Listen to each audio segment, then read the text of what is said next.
listeners, welcome to Kyle and Cody's Called Cinema. Welcome, listeners, welcome to Kyle and Cody's Called CinemaCast, home of the blunders, bombs, and bullions, and today home of David Cronenberg's entire filmography. Yeah, so for Canada Day, we're celebrating. We're starting a tradition of like working our way through the Cronenberg filmography, which, for those of you who don't know, David Cronenberg is often respected as Canada's greatest director, or like the most famous, well-liked director. Quite possibly the best director to never be nominated for an Oscar. The only other guys in that conversation are like, probably like Spike Lee, maybe. Depends on what your tastes are. But yeah, a couple of his actors have been nominated. I think one of the movies got a screenplay nod, but he didn't write it, so he never got that. But yeah, he's never personally been nominated for an Oscar. But he's won a bunch of other stuff. He is a member of the Order of Canada as a companion, and that is like the highest you can be. But yeah, before that, we're starting in his first feature-length film, Stereo, from 1969, which is basically a student film. It's an art house project, black and white. And long story short, this may be the most useful review we ever do, because this may be the most unwatchable film we do in this entire first season. Yeah, it wasn't easy to follow. No, yeah. For multiple reasons. Yeah, like as far as this season goes, we also did Manos, and this is in the conversation with that. But Manos is more like it's difficult to follow out of just incompetency. This is difficult to follow because there's no native audio, there's no music, and just like there's no color. There's several moments of this film that are just like completely silent, and you're just waiting for the next. It's kind of framed like you're getting some laboratory footage of this group of people that's being experimented on. We'll get into this, but yeah, a group of people are getting experimented on. You're seeing like a video from inside the, I guess it's proper camera angles and everything, but you're just seeing images from inside the compound they're at while they're doing the experiment. It's, yeah, the reason there's no audio is that like with Manos, he borrowed a bad camera, and when they took it onto set, it just produced way too much noise, essentially. So you couldn't record audio while you were using this camera. And instead of dubbing the actors in, because that would be honestly probably double the money actually, but also I mean, dubbing often looks bad, so they just intersperse it with these commentaries by various experts. They aren't named, any of them. There's maybe some implications, but I wouldn't quite feel safe in saying them. But yeah, that's why this is our most useful review, is because I can't imagine anyone wanting to watch this unless you were doing one of two things. A, doing what we're doing and trying to explore the entire David Cronenberg filmography, which this is important for that. And B, if you this is his first film, is it not? It's his first feature-length film. He has some short films. Yeah, he has a couple short films before this. What do you classify as a feature-length film? Because this was 65 minutes. It was in the 60s. You can still get away just with over an hour. Yeah, in the 60s you can still get away with it.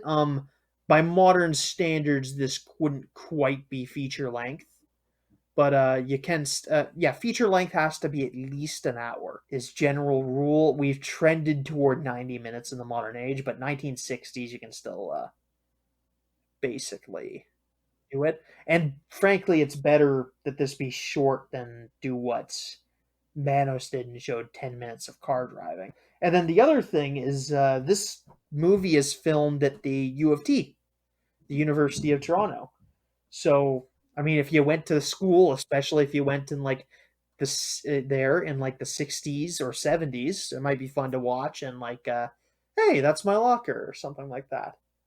Or like, oh yeah, I remember that hallway. It might be fun for that. It's actually a really nice school. I was Oh looking at yeah, a lot of the buildings and stuff in it, and it was a very big complex. So I mean, University of Toronto though. So yeah. This set does Cronenberg a lot of favors. Actually, it's very complimentary to the film. And universities often have this nice little architecture, so it's actually a great place to film something from time to time.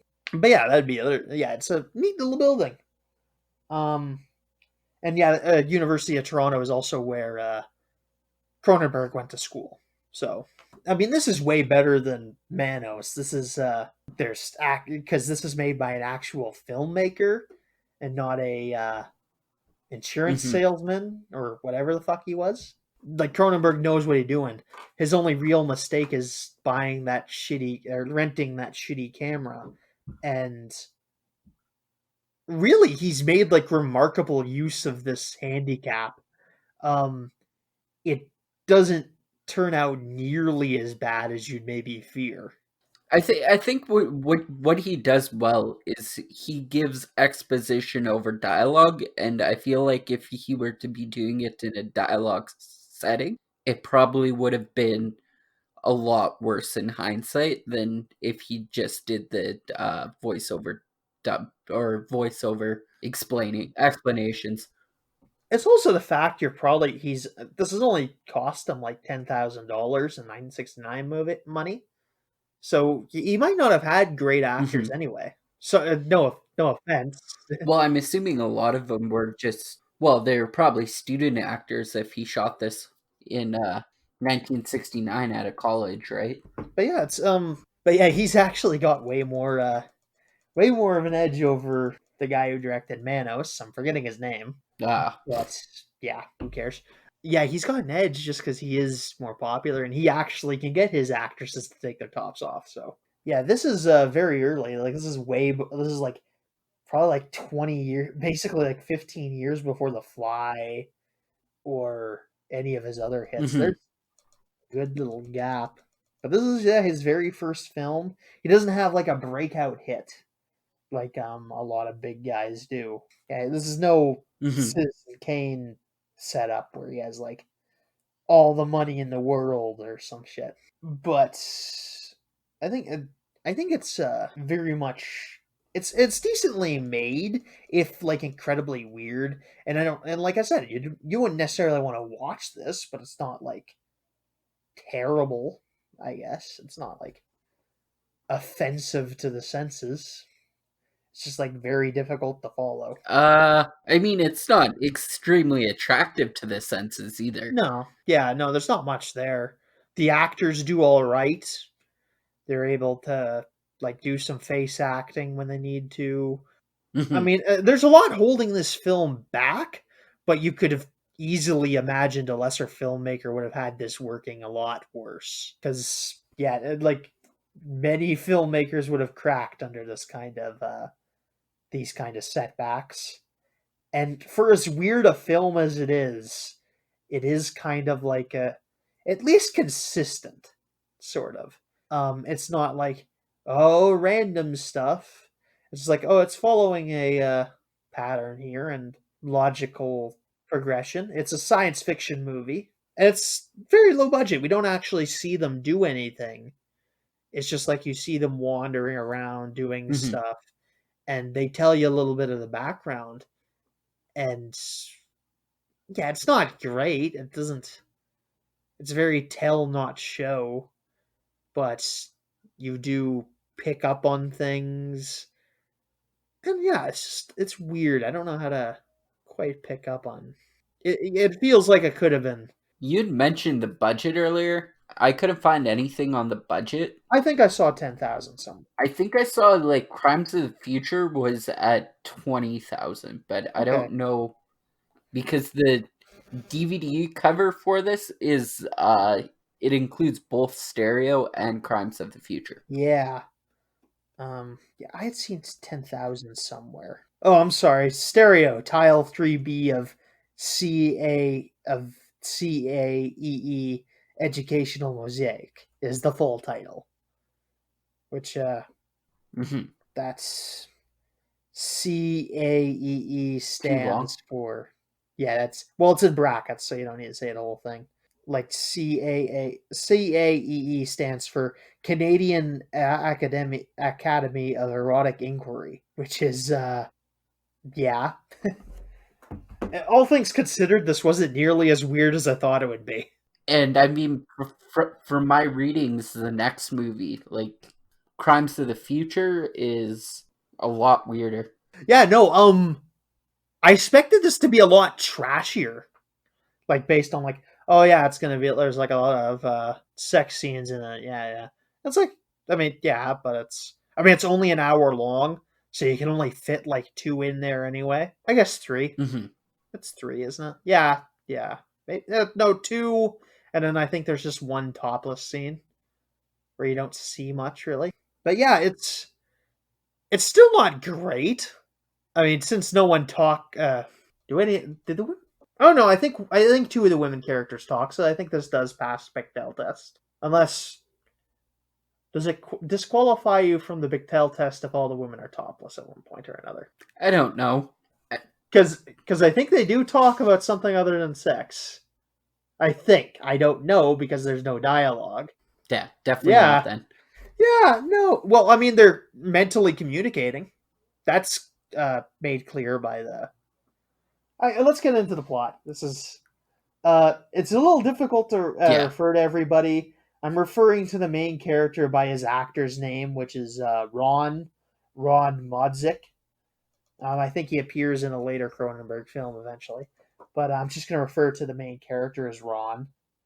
I'll get into the other guys. There's I call the one guy in my notes the Dom, which isn't as dirty as it sounds, but is as dirty as it sounds. I'm not calling him that because it's the sex thing. I'm calling him that because it's like what the lore of his character is doing, dominating in a different sense. Hmm. But because he's explained as the guy who is meant to dominate the group.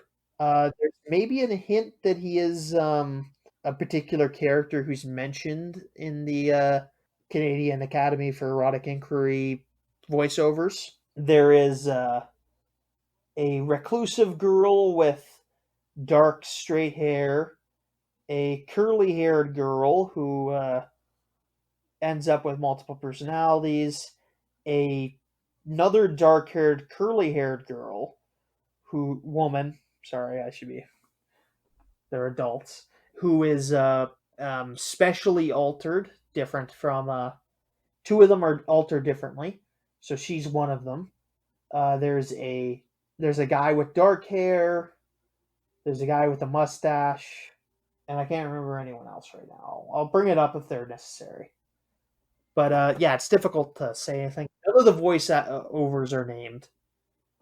It's just like brought in. So the film opens with a helicopter flying toward this U of T, which I'm surprised they can afford this. Yeah, Hmm. like how much is a helicopter rental in like 1969? That's a Probably not cheap. exactly. That's Half his budget. yeah. No, you could have had him drive here, Hmm. or have someone drop him off. On a Whatever. bus. Yeah, I mean a bus. You'd have to Taxi. a bus would you could like just have one of your friends drive him over. So yeah, we're noticing the new that there's no sound. There's no score either, so there's no sound effects or anything. Hmm. The only crew on this, besides Cronenberg and the actors, is like three production aides. And Cronenberg wrote, directed, and edited this all by himself. The main character Ron, he is dressed in like really fancy clothes, like a cloak and like a dark hat. The voiceover tells us that there are 8 subjects who have underwent a procedure to give them telepathy. This is being explained as Ron starts going around the school and or the compound, I'm going to call it for the sake of the fiction, and trying to get his way in, knocking on doors. He wanders around for a bit, and then he just ends up with the Dom character, though we don't know that yet. And he's talking to him. He's in like a doctor's coat. There is some suggestion that he is, or some vague implication on my part that he is Dr. Stringfellow, who is a character who is mentioned as pioneering these kinds of experiments. So the voiceover starts again. That the telepaths will develop the telepathic dependency on each other, and essentially that telepathy becomes a crucial sense for these people after it gets implemented, and that they need to use it, or it'll like essentially being locked. It'll essentially be like being locked in a dark room, or for too long, or being locked in a room where you can't hear anything. It'd be vaguely torturous. Yeah, we noticed that the doctor has a pacifier, or the Dom character has a pacifier, which is a weird little kink thing. Um, we get a bunch of quick shots of a room he is guided to, which will be his room.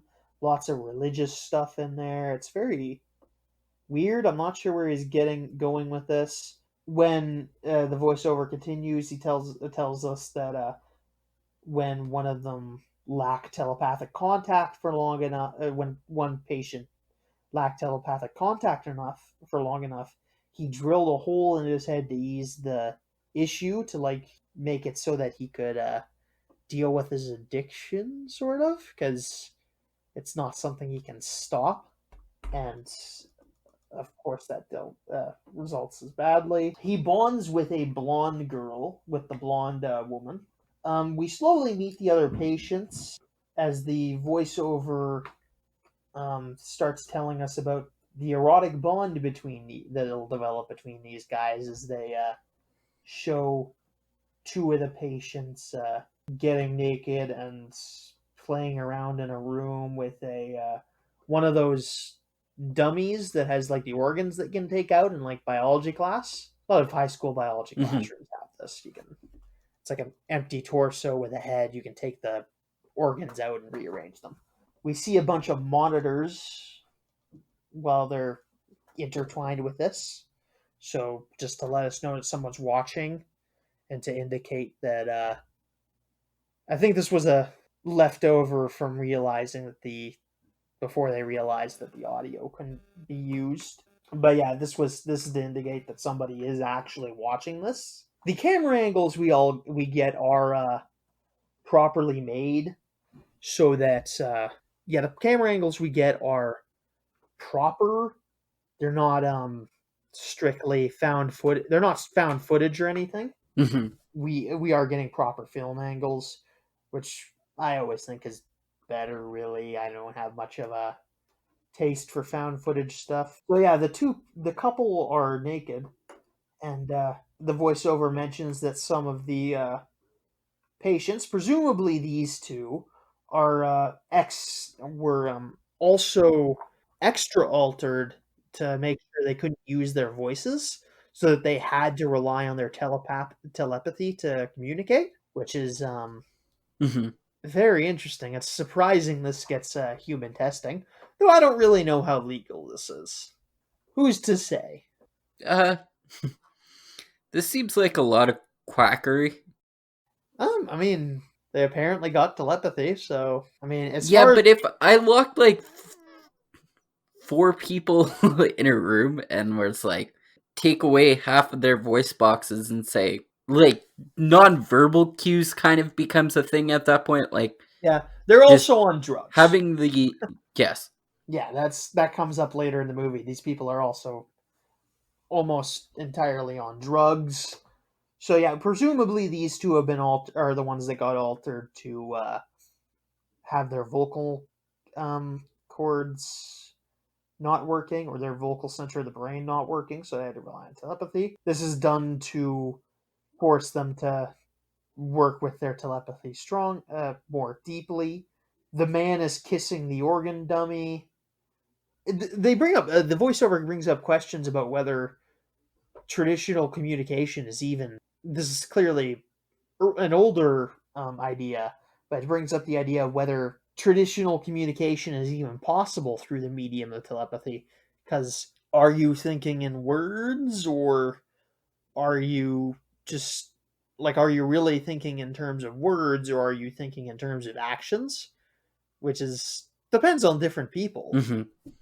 Different people tend to think in more words than other people, and I mean, it's a gooey little fresh computer.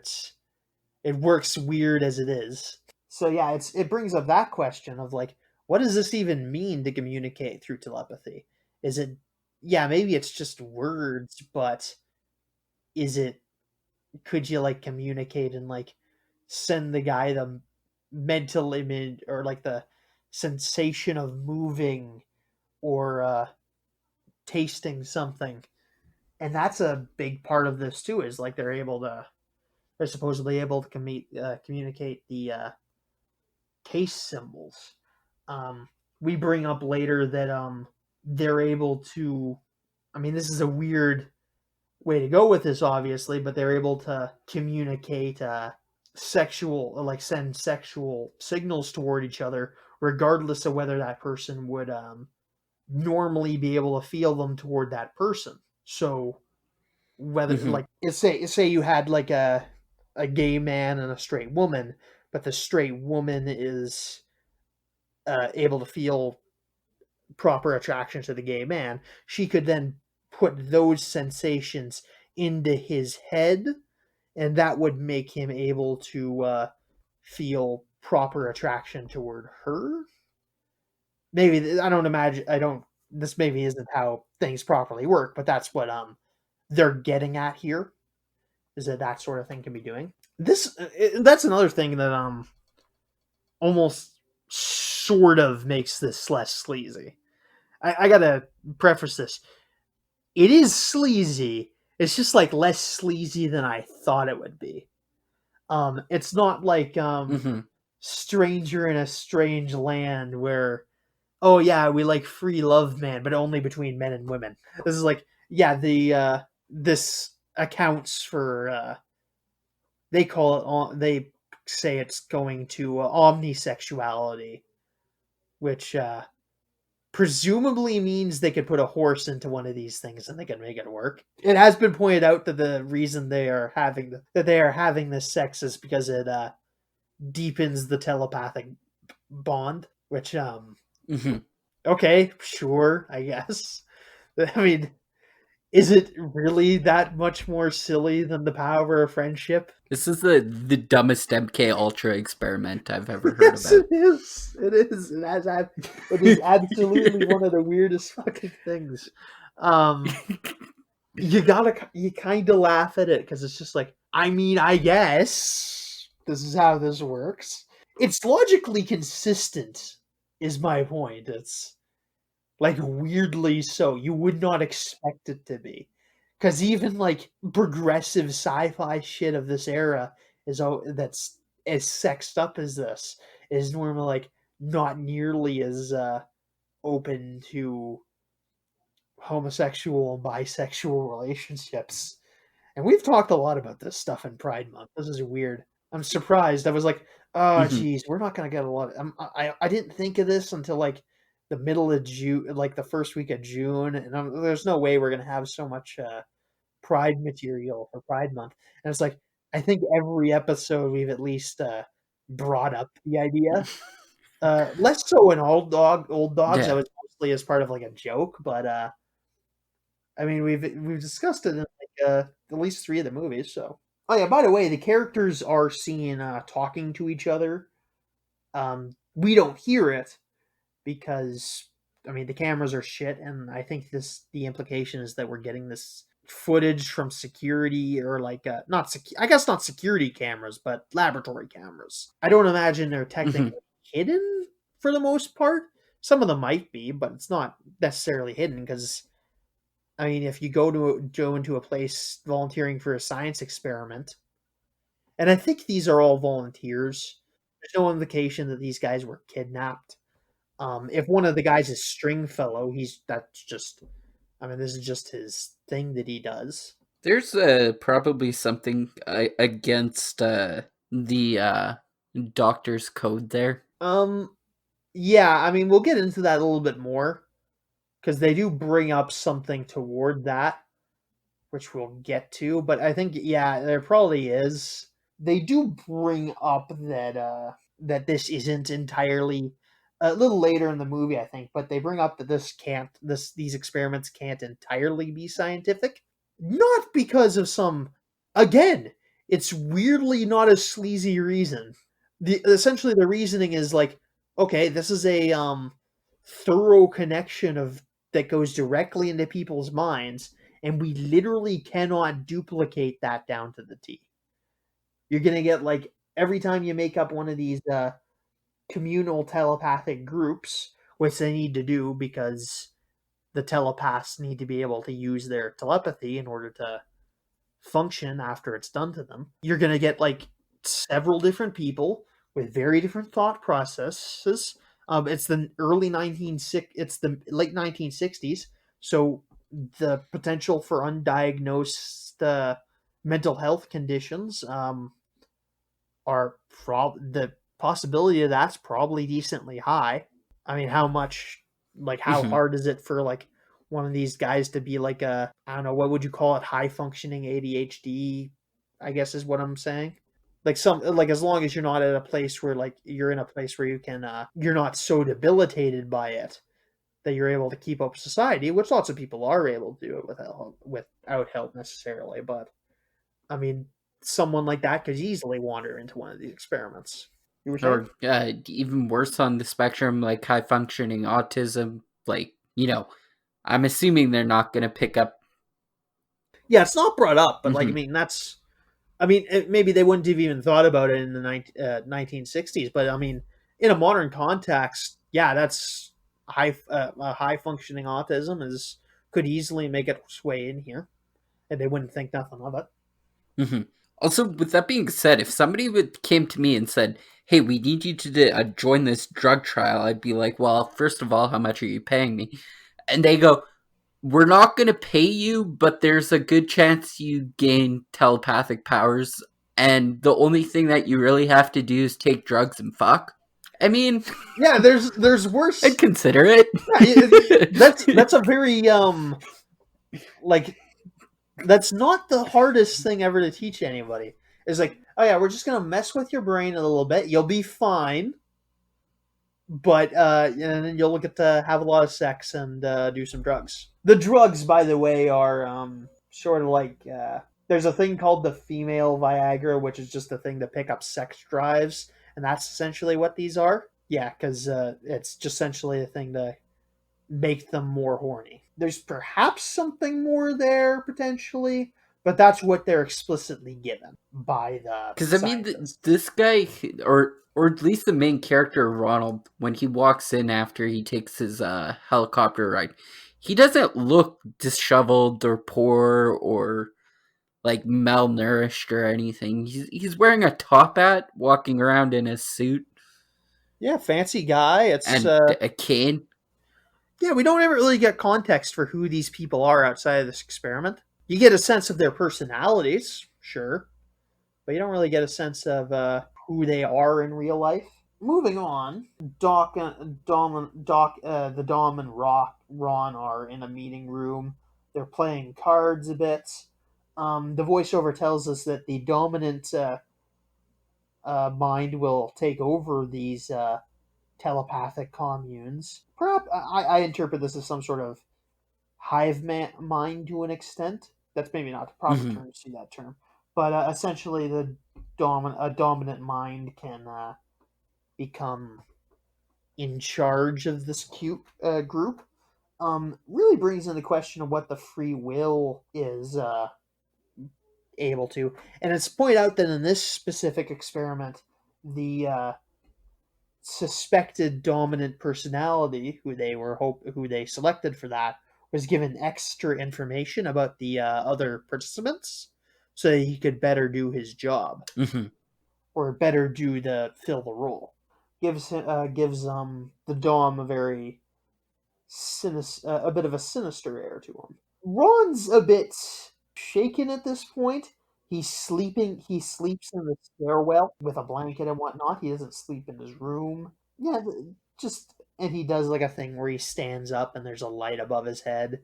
And there's some neat cinematography in this movie, aided by the very interesting architecture, courtesy of the University of Toronto. Ron finds a radio at the bottom of the stairwell. He starts wandering up away, probably because it doesn't work underground, I'm assuming. He eventually makes his way to a elevator. He meets the dark-haired man in at the elevator, and he trades him the radio for some pills, which say a thing in Latin. These are the horny pills, and it says love conquers all in Latin. So we're able to make that connection. He shares some of the pills with Dom. They take them. They give each other a bit of a look, and then they listen to a Walkman. Here we get a scene where where Ron's calling back to a memory of him in a shower. It's not clear whether or not this is his memory or I suspect maybe one of the women's memories because he's kind of showering like women shower in movies, I guess is what I'm getting at. So like maybe this is just me projecting, but I mean, they're telepaths. It's possible that he's maybe picking up on a memory from one of the other people. And they pointed out that sexual attraction and activity can make this telepathic bond stronger, and maybe all it really takes is the pills. I mean, you can physically do it, but I mean, this is also I guess could be working, and that's left ambiguous, so we don't really know. And he just ends up in the shower actually later, but he's clothed. So in the scene, he ends up on the floor of the shower. Perhaps we're given the impression this was a traumatic memory. I mean, given the context, we know what naked shower. Do the math, I guess. But so it's a very I mean, this is speaks to that thing about every human having unique experiences. This is just a thing that's part of the experiment now. In order to duplicate this, you need to have another rape victim in a shower come here, and it's like speaks to how each one of these experiments is going to end up unique. I guess they chase around the blonde woman as the voiceover is explaining her deal that she has developed multiple personality a second personality, one which is her telepathic part and then one that is her normal part. She did this in order to give herself some privacy from the commune. Pointed out that this is eventually going to be detrimental, and that the true non telepathic self will eventually just be destroyed after a while. This is going to cause some damage. She has been given this phenomena has also been causing her to let out violent images to the rest of the commune, which is dragging the emotions of everyone else down, which is maybe where that shower memory came from. This isn't really resolved. I think she makes out with the dark-haired man in the room. Yeah, this they point out that the Stringfellow hypothesis is that the rate of telepathic flow from people to people is like multiplied by intensity or something like that, and eroticism makes it stronger. I think Ron and the blonde woman have sex on an operating table. We get our first real glimpse of the reclusive, dark-haired girl. We get a few shots of the freaky architecture. The Dawn and the curly-haired sort through the med, or the dark Dawn in the dark, Ron and the dark haired man sort through some of the meds and take some more drugs. The voiceover points out that this telepathic commune will basically replace a family unit. And this is the closest thing I think we get to an explanation of where these people come from. Is that I'm getting the impression that they're maybe orphans who don't have anybody, and that they're doing this Mhm. to get a sense of family, I guess. Maybe. Yeah, I mean, that's the only explanation I can think I've gotten, or that I've had a hint toward. I don't know about it though. Mhm. Ron is eating in a cafeteria. He's tossing trash aside. Dom is looking over him. Yeah, essentially they point out here that the telepathy is replacing their other senses to a extent.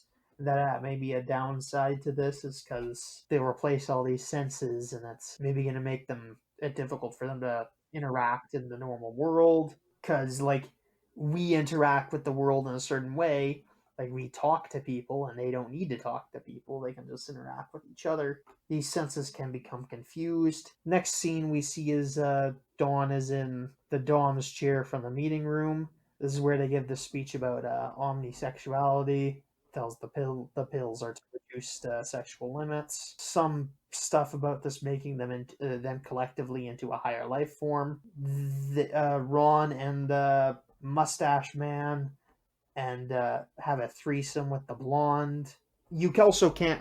It's also revealed in the voice actor that you can't really force the commune to break apart, and if you do that, it can end up in depression and suicide.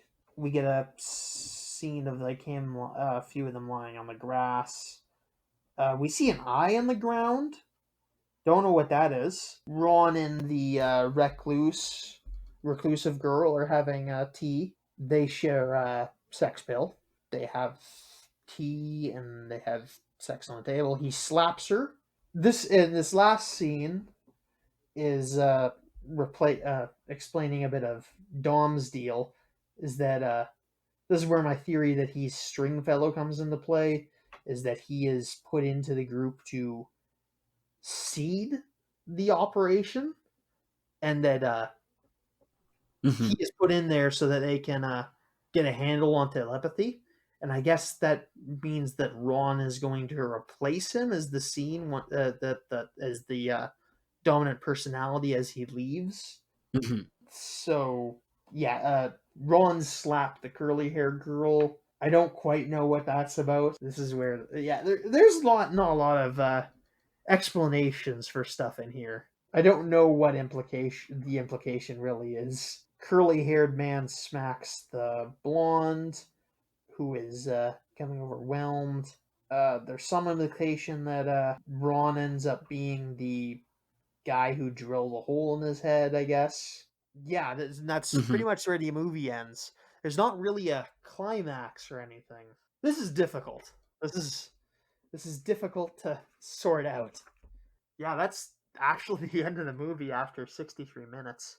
It's very it's very complicated, and I mostly made a game of it for myself while I was watching a movie, of like trying to follow everything they were saying and trying to extrapolate from them, and that got me a fair bit of amusement. That's just how my brain works, but I totally get that other people wouldn't care for this at all, because it's painfully boring on its own. I mean, it's not like a not porn. It's not there to per se. I mean, it is there to. It's there to titillate you, but it's not doing like porn stuff. It's like it's different. Like is as a movie where this is an excuse for these characters to have sex and for us, the audience, to see boobs. It's not that effective at it. It's like a very art housey film, and yeah, it's just so out of weird. It's not as sleazy as I thought it would be, though it is still sleazy, which is See, here's the way I think I look at. I feel like if David Cronenberg didn't have his fallbacks with the cameras, it could have been a lot more sleazy. The way I look at a film like this, because of its age, the technology at the time that was being used, I would compare it, take the similar plot, put it in modern day, and compare how you could do it, and on top of that, how you could add to it as a whole, not just like updating it. Here's the thing. We could a guy could update this. A guy could, in theory, update this, do a remake. I don't see it turning out well. Because, like, you either go one of two directions. They're not going to let you make a film like this with any sort of budget. Because it's not marketable at all. Like, they'd either demand that you make it a lot more graphic or something. Like, not sexually graphic, that's my next point. But like you'd probably see the guy getting his head drilled in, which isn't something that I don't think Cronenberg would necessarily shy away from later in his career. But that's not necessarily his style. This kind of fits into. I read a little bit of things. I was gonna get a whole book on Cronenberg, but it was like a 2014. It was a 2004 book that got re-released in 2014 and re-updated, and they didn't do a fucking ebook. Who releases a book in 2014 and doesn't release an ebook? Like, what the fuck? Do you read ebooks? Is 2014 such a bygone era? A bygone era? Just I don't read books unless they're hard copied. I really dislike ebooks. Here's the thing. I was going to, because the physical book's like 6 years old at this point. But and I was like, oh, I'll just get the ebook so I don't have to like order it or something, because I can't exactly go to Regina and look for these things. Yeah. But it just wasn't available, so I actually do got a physical copy in the mail. Yeah, I think it's showing up From Amazon? an Amazon seller, but not directly from Amazon. Still supporting Jeff Bezos. Jeff Bezos. Is it Bezos? No, but I like calling him that. Well, whatever. He's a cunt anyways. Yeah, I want him to be a B-themed supervillain. Get a giant bee suit or pay your workers. You can do one of these things. If you're not going to be a good person, you can at least entertain me with supervillainy. I mean, like action supervillainy, not like real life supervillainy.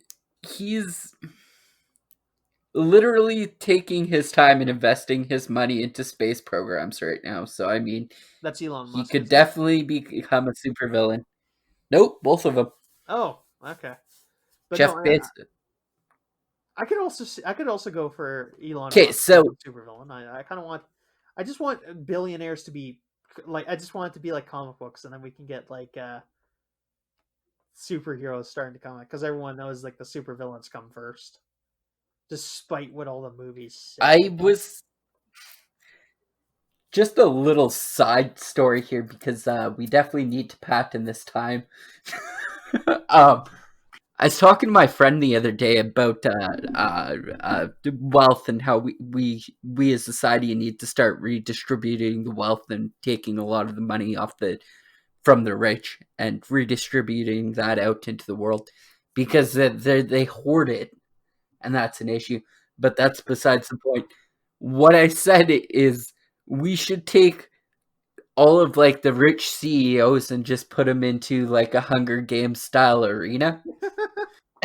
And whoever wins gets to keep their money.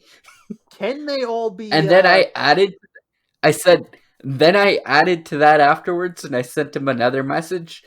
I'm scared at that point though, because I'm pretty sure Elon Musk is gonna like MacGyver the shit out of it for like 12 years and stay the richest man in the world. Yeah. Can we combine that with my idea and have them all dressed up like supervillains? Like, can Jeff Bezos go into this in like a giant bee suit and then fight Elon Musk and his flamethrowers? because I'm imagining him some sort of like trapster style supervillain. I mean, Are Trump's musks not a creature? what? No, a Musk. You're thinking Musk Ox, but Oh, I mean, he's already got the flamethrowers, Cody. I can't really ignore that. Like his company produces real life flamethrowers. Or maybe he could be an astronaut themed supervillain with a flamethrower. Maybe he'd just be an Aliens fan turned into a supervillain. And like I don't know, Bill Gates. I mean, he's obviously some dumb hacker supervillain. I don't know. I guess Gizmo or whatever. What other billionaires are there? This is more fun. I don't Anyway, think Trump's a billionaire anymore. no, I don't think he ever was. He's not successful I think enough. he might have been, I don't know. I don't know. or at Real least maybe like high hundred thousands, maybe not a billion. Trump's one of those lame supervillains that just like wouldn't even dress up in a costume. He's like Lex Luthor. Though I don't really like I think that's he's giving. Lex Luthor but less cool. Because like I mean we saw in Young Justice season 3 that when Luthor tries to do a Trump impression, he's less sinister. Yeah, I mean that was I my think you're biggest. giving Trump way too much credit there. Oh no, he's not Lex Luthor. I mean Luthor would be able Like, to make his own robot suit. and I mean, this is the Canada Day special, so we Yeah. need to dunk on America as much as possible. Oh yeah. I'd like to also add that Lex Luthor probably has a few more redeeming qualities than Donald Trump does. Depends on the reality. Yeah. Okay, that's fair. I don't really follow the DCU as much as I used to. Yeah, depends on what year you're talking about. Sometimes though, yeah. Anyways, as I was saying about this movie here, is instead of going towards this whole academia bullshit kind of side quest that they've been doing, instead of doing it like that, take it to make it into a psychological thriller. Yeah, that's easy to do, I think. Yeah, so like think like If he had any real budget, I think he'd end up, especially as a young filmmaker, be talked down from a lot of the more sexual points, or they'd make it into a porno. That was where I was going with my original statement, is that you're either like the guys who are giving out budgets for this sort of thing aren't going to necessarily let you make this movie. That's funny. Yeah, You're either an art director or you're a porn director. There's like no way in between, apparently. Like there's you say no it like they're middle two different ground between things. those two. Well, I mean, yeah, arguably, but Just I don't know, some of us are, a lot of it is just like frat boys doing frat boy stuff and claiming it's a business, which is really just a anyways, it was a merchandise bad for it. movie. Yeah. Um And this is I think the other thing we can point out is like this is sort of in a phase of his career where where like an experiment brings about downfall in social structures, which I think this qualifies. I'm giving the movie a lot of slack here, mostly because I think like considering his circumstance, this could have went a lot worse. I'm gonna give it a 7 because I thought it would be like way worse than this. Yeah, I can't call it good. Yeah, I can't really recommend this to anyone. It's not like something that's like there's stuff I like, but that I would love to share with people, but just like don't know if it's appropriate to share it with them. Just because like it'll be like really stupid humor or like have like a really raunchy premise that I like. Is this someone that would enjoy this? And this is a very and that's a very concerning question for a lot of things. This thing I'm just like straight up just like I can't recommend watching this. It's not very interesting. I had to make a game out of it myself, where like my enjoyment was brought out of me being able to comprehend what was going on. So yeah, like I feel like you have an idea more about Dave Cronenberg's filmography as a whole. I didn't have any expectations coming into the movie because I've never heard of this guy. I've never watched any of his movies, and up to this point, I'm like 95% certain I still haven't watched any of his movies because I kind of blanked on some of the. Fly would be his most popular work. Crash, I've seen like bits of. I haven't really watched anything of his either. I've just did a lot of research because I figure if I'm spending a yearly thing with this guy, I better keep up on his things. What do you give the movie, Cody? I don't know. I'm gonna give it a solid. I don't know, 5 out of 10. I guess Yeah, I get it. there's Yeah. potential, and it could have been done. Well, maybe not better in 1969, but it could have been done better nowadays. That would make a more interesting film, including the use of voices, maybe exposition in a different way, not necessarily just here's a black and white picture and we're gonna voice over top of it, because it just kind of comes off bad. Yeah, and there's stuff you don't see, and it's like I think it kind of does do it a little bit of a favor in that they don't have the budget to show like the suicides or the guy drilling a hole in his head. So Hmm. exposition on that point is maybe going to be a bit useful, but this is a very experimental film. You're not getting a plot so much. You're just getting a series of events and like you're just getting a couple clips of like, oh, here's how these people interacted for this period of time. And that's not necessarily entertaining on its own. You need something else going on to make it more watchable. But yeah, I can see myself in another universe giving this a 5. It's probably what it deserves, to be honest.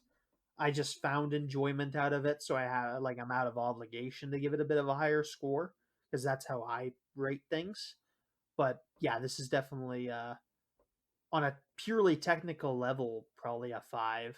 I don't know that I enjoy it more if there was the dialogue, because again, I don't really have a gauge on how experienced these actors are, and this would very much depend on how good they are. And you don't really get